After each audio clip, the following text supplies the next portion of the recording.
देखिए, बीजेपी को न उगलते न निगलते बन पा रही है, मुसलमानों का नहीं। मामला यह है कि बीजेपी का पूरा कारोबार है, सियासत जो है वो मंदिर, मस्जिद, हिंदुस्तान, पाकिस्तान, टीका, टोपी, अस्पताल, कब्रिस्तान, इसी पर टिका हुआ है।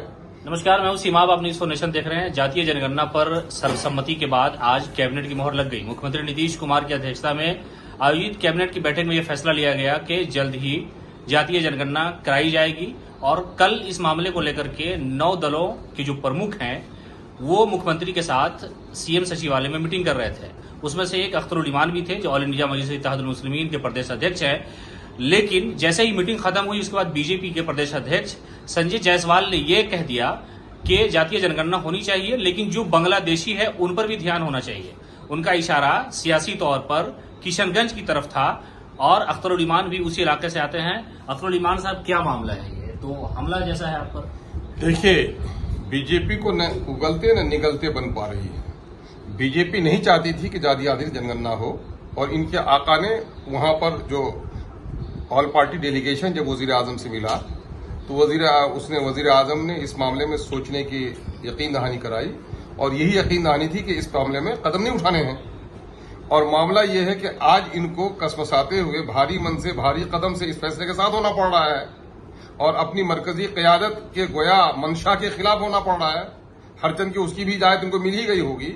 ये दरअसल बिहार की आवाम का फैसला है कि अगर जाति जनगणना आधारित गणना अगर होने जिस पार्टी ने नहीं दिया तो उसको उन बस्तियों में पता है न उन्हें देश हित में काम करना है, न राष्ट्र हित में काम करना है, न दलितों के हित में काम करना है, बल्कि सामंतवादी विचारधारा के मुट्ठी भर लोगों ने मजहबी जुनून फैलाकर हमारे लोगों का शोषण किया है। इसलिए वो इस तरह की बात कहकर के दिग्भ्रमित करते हैं लोगों को। तो अगर वो माइनॉरिटी के खिलाफ नहीं बोलेंगे तो रात को नींद नहीं आएगी, उसके पेट का दाना भी हजम नहीं होगा। अब तो उनकी फितरत का एक हिस्सा हो गया है कि जब तक वो माइनॉरिटी को 2 गालियां नहीं दे लेंगे तब तक उनको चैन की नींद नहीं आएगी। इसलिए अपनी कमजोरी को छुपाने के लिए वो लोग हमेशा इस तरह की बात करते रहते हैं। मैं पूछना चाहता हूं उन लोगों से जो लोग दस्तूरी और आईनी तौर पर असेंबली में और पार्लियामेंट में जिन लोगों ने शपथ लिया है कि मैं आइन के तय वफादार रहूंगा और किसी से भी अदावत नहीं रखूंगा, सबके साथ एक सा इंसाफ करूंगा, और वो लोग इस तरह की बात कर रहे हैं। तो आज 2005 से बिहार में एनडीए की हुकूमत है।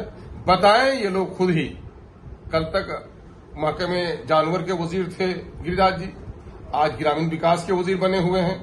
ये बताएं कि इन सालों में कितने उन्होंने रोगनिया और कितने बांग्लादेशी को चिन्हित की, अपने इलाके में कितने लोगों की चिन्हित की, है ना। हुकूमत उनकी है, सारे लोग उनके हैं।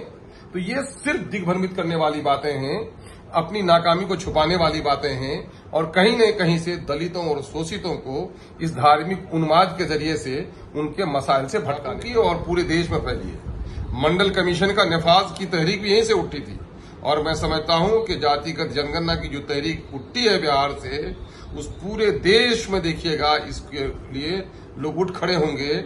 समाजी इंसाफ, समाजी बराबरी, समाजी समरसता, समानता की बात करने वाली तमाम तर सियासी पार्टियों को खुलकर सामने में आना चाहिए कि आजादी के 75 साल बाद भी दलितों को, शोषितों को, पीड़ितों को, वंचितों को इन सामंतवादी विचारधारा के लोगों ने उनका वाजिब हक नहीं दिया है।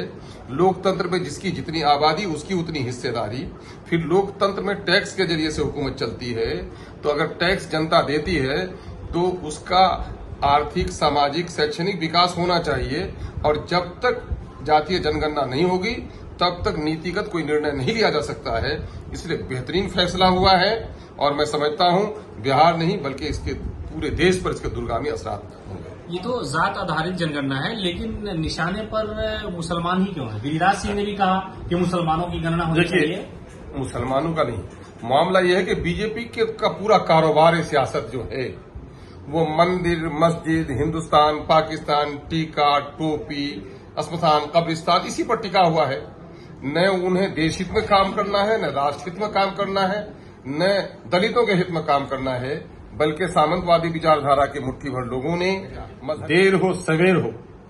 देखिए, मजहबी जुनून से, जाति जुनून से, क्षेत्रीय जुनून के जरिए से सत्ता तो हासिल किया जा सकता है, लेकिन सत्ता चलाने के लिए इंसाफ जरूरी है।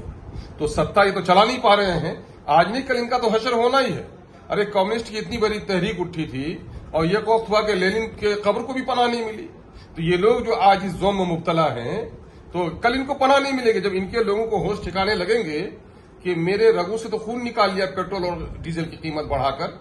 इन्होंने नोटबंदी और जीएसटी के जरिए से मेरे नौजवानों को बेरोजगार कर दिया, जिनकी माएं तड़प तड़प कर दवा के बगैर मर रही हैं, जिनके बच्चे अनपढ़ हो रहे हैं, जिनके नौजवान बेरोजगार हो रहे हैं। ये इतनी आसानी के साथ लोग हकीकत पसंद हैं। उबलता हुआ पानी जब थमता है तो आदमी को तस्वीर नजर आती है। मजहबी जब झंडा होगा तो लोग जब अपनी तस्वीर देखेंगे तो खुद इंसाफ के लिए आगे बढ़ेंगे। और मैं समझता हूं कि देश के लोगों को, शोषितों और वंचितों को तस्वीर दिखाने के लिए जातिगत जो जनगणना का आईना आएगा उसमें उसको अपनी तस्वीर साफ नजर आएगी और उसको दिखेगा कि मेरा वजूद कितना है, मैं टेस्ट क्या देता हूं, पाता क्या हूं, मेरी तादाद क्या है और मेरी हिस्सेदारी क्या है। इससे एक नए भारत का वो होगा निर्माण। एक आखिरी सवाल, जाति जनगणना हो जाएगी तो मुसलमानों को सियासी तौर पर फायदा मिलेगा? लोग ऐसा कहा जाता है कि एक ऐसी पार्टी है जिसके सब लोग सत्ता में हैं और हमेशा रहे हैं और उनको मुसलमानों ने भरपूर वोट दिया, लेकिन जितनी हिस्सेदारी उतना टिकट मिलता है, असेंबली में, पार्लियामेंट में लोग पहुंचते हैं। तारीख बदल सकती है और मैं समझता हूं कि अच्छा है, खुशाइन पहलू है कि इनको अपनी तादाद का अंदाजा हो और अपनी क़यादत का एहसास हो जाए। हालांकि इनको तारीखी हकायक इनके सामने में है कि आज जो कुछ भी उनकी तादाद है, अगर वो अपनी क़यादत को खड़ी करनी चाहें तो यकीनन है कि उनको खातिर खा फायदा हो सकता है। लेकिन अफसोस है कि इनकी जो क़यादत है वो क़यादत दूसरों की जाकर मातहती की सियासत करने के आदी हो गए हैं। अपने वजूद के बारे में इनको पता ही नहीं, इनकी ताकत का अंदाजा ही नहीं। मैं अक्सर एक तमसील देता हूं, बचपन में नन्हा हाथी जब कैद किया जाता है तो जंजीरें तोड़ देता है और कुछ दिनों तक जब बंधा हुआ रहता है, जवानी आ जाती है तो रस्सी में बंधा रहता है।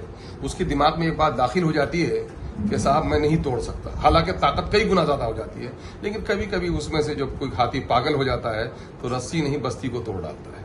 तो मैं समझता हूं कि इस क़यादत को, अपनी क़यादत का जब इसको एहसास होगा तो मैं समझता हूं कि अपनी इज्जत और आबरूमंदाना जिंदगी के लिए ये कौम उठ सकती है। तो आपने सुना अख्तरुल ईमान ने कई ऐसे मसाइल पर कहा कि जातीय जनगणना जो है उससे बीजेपी को मुश्किल हुई है और कई ऐसी पार्टियां हैं जो जातीय जनगणना के फेवर में नहीं थी, लेकिन लोगों का जो दबाव है, जो लोगों की मांग है, उसको लेकर के शामिल होना पड़ रहा है और बीजेपी के पास कोई इशू नहीं है, इसलिए ये बांग्लादेशी या मुसलमानों की गणना की बात कर रहे हैं। इसी तरह के मामलात को लेकर के वो हमेशा उठाते हैं, इसलिए कि अगर वो मुसलमानों के मामले पर हमलावर नहीं होंगे तो उन्हें रातों में नींद नहीं आएगी। लगातार अपडेट के लिए आप बन रहे न्यूज़ नेशन के साथ। नमस्कार।